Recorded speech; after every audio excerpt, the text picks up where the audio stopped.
Depuis plusieurs heures, la marina de Saint-François, en Guadeloupe, vit au rythme des arrivées des premiers protos de la Boulangère Mini Transat 2025.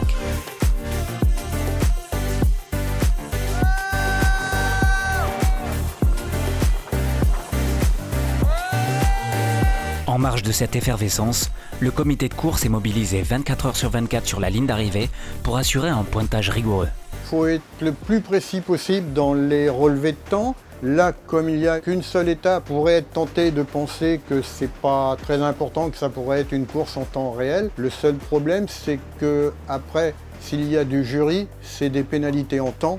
Donc ça veut dire que nous aussi, ici, on est obligé de prendre des secondes. Les premières séries, ça va être pour demain dans l'après-midi, je pense. Là aussi, il y a une belle bagarre. Sur cette Mini Transat, les bateaux de série représentent près des 2/3 de la flotte.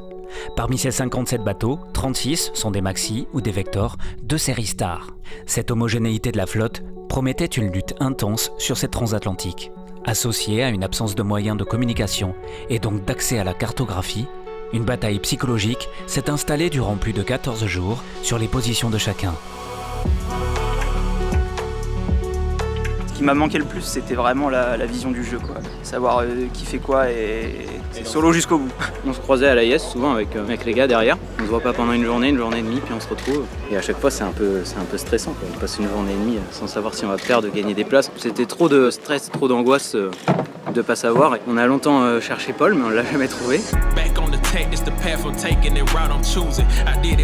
À ce jeu-là, Paul Cousin survole la catégorie série et remporte à 26 ans cette Boulangère Mini Transat 2025 en moins de 15 jours.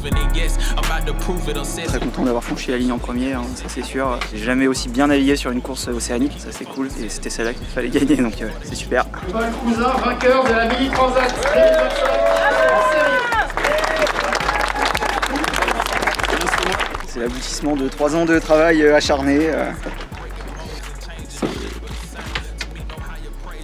C'est dur.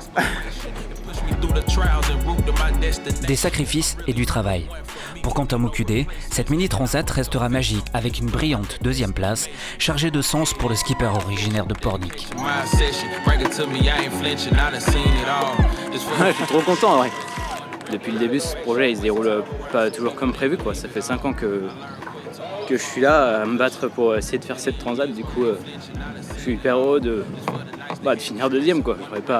J'aurais pas pu imaginer mieux, c'est formidable. Parti de chez lui en Vendée, Amaury Guérin avait marqué les esprits sur la première étape. Le talent et l'engagement de ce régatier de seulement 24 ans lui ont permis de monter sur la 3e marche d'un podium prometteur. Franchement, l'arrivée absolument magique. Passer auprès de ces îles avec toute verte là, le bateau sous spi à 15 nœuds, au coucher du soleil, vraiment tout parfait. Ça a été compliqué parce que 4 jours avant l'arrivée, j'ai déchiré mon spi max. Et après, du coup, il a fallu s'accrocher sur la suite parce que j'avais que mon spi médium, donc il était beaucoup plus petit. Donc j'ai tout donné pendant 4 jours pour réussir à recoller. Du coup, je suis super content d'avoir réussi. Depuis plusieurs jours, le flot d'arrivée a bien lieu à la marina de Saint-François. Si la compétition a comblé certains, la traversée de l'Atlantique jusqu'en Guadeloupe les a tous conquis et rassemblés à jamais.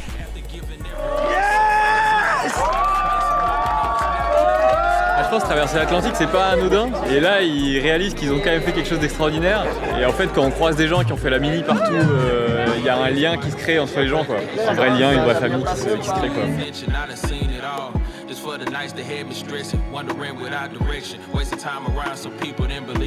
Félicitations, mec. Merci, gars. Merci, bienvenue dans la famille.